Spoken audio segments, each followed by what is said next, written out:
오늘 좀 시간이 나서 하나 더 하고 일해야 될 것 같습니다. 뭐 기사를 보니까 한동훈이 뭐 이재명 대통령이 자기 사건 공소 취소하면 명백한 탄핵, 이게 무슨 개소리인지 모르겠는데, 이재명이 지금 입법하는 게 아니잖아요. 그죠? 민주당이 그걸 입법을 해도 이재명이 비토를 하면 그만이고, 또 설사 그거를 승인을 한다고 해서 그게 무슨 뭐 명백한 탄핵 사유가 되는지 난 잘 모르겠습니다. 그러나 저나 이런 그 대통령에 대한 기소를 취소한다라는 내용을 다루는 그 특검법 말입니다. 이게 법적으로도 약간의 문제의 소지는 분명히 있는 것 같아요. 근데 내가 보기에는 참 민주당 수뇌부란 놈들이 대가리를 그 폼으로 달았는지, 아니면 그 달아놓은 대가리로 삽질을 하려고 하는 건지는 모르겠지만은, 보고 있으면 답답합니다. 대통령에게 왜 면책특권이 있을까요? 그건 나라 전체가 뽑은 리더가 본연의 임무에 집중할 수 있도록 하자는 취지이고, 이거는 헌법으로 보장된 겁니다. 이에 대해서 국민의힘이란 쓰레기 집단은 대통령에게 그렇게 결백하다면은 법정에 나와서 입장을 하는 개소리를 치러대는데, 이게 부담이라서 저따위 법을 만들었나요? 이거 참 답답해요. 내가 먼저 그 국민의힘에게 묻고 싶은 건, 본인들은 각종 법에 저촉되는 행위로 인해 법적인 분쟁이 있지 않는가라는 겁니다. 본인들 주장대로 대통령이 응하지 말아야 할 재판에 임하자면 역시 본인들도 순백의 천사처럼 깨끗해야 되는데, 법에 걸리지 않은 놈을 찾아보기 힘들 정도인데다가 시방 지금 반역죄로 수사받는 놈들도 있지 않습니까? 그런 놈들이 지금 뭐라 그래요? 정치적인 탄압이라고 짓거리지 않습니까? 그리고 오세훈이란 놈 말입니다.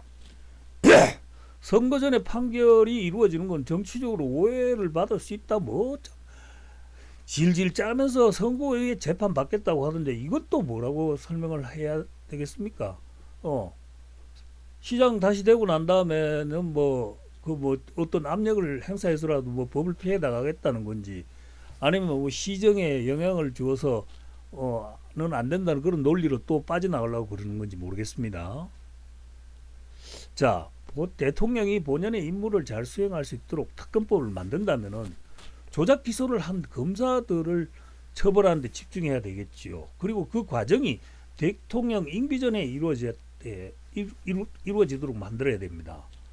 만약 주장대로, 그리고 드러난 증거대로 이 검사들이 처벌받는다면은 임기를 마친 후에 이재명이 법정에 나가도 묻다 무죄 판결을 받을 겁니다. 제 아무리 강큰 판사라도 이미 조작 기소로 담당 검사들이 처벌받는 건을 어떻게 유죄 판결을 내리겠어요?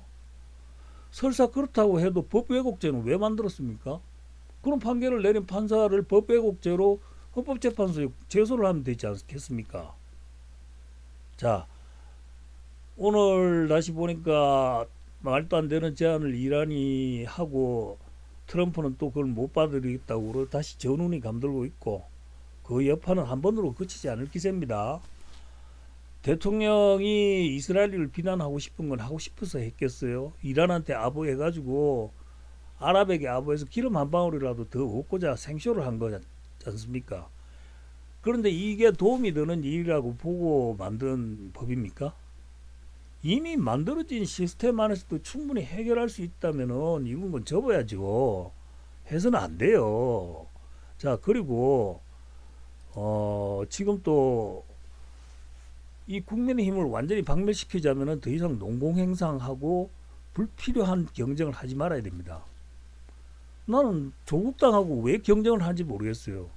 공동의 적이 눈앞에 있는데도 서로 양보하려고 다투는데 어이가 없어요. 게다가 지금 의석만으로 넘치는데 단 하나의 경쟁자도 남겨두지 않겠다는 거는 자칫 독재의 길로 빠져 또 다른 부패 기득권이 될 수 있다는 것에 심각한 우려를 표하지 않을 수가 없거든요. 여러분들 어떻게 생각하세요, 이거? 마지막은 삼성전자입니다.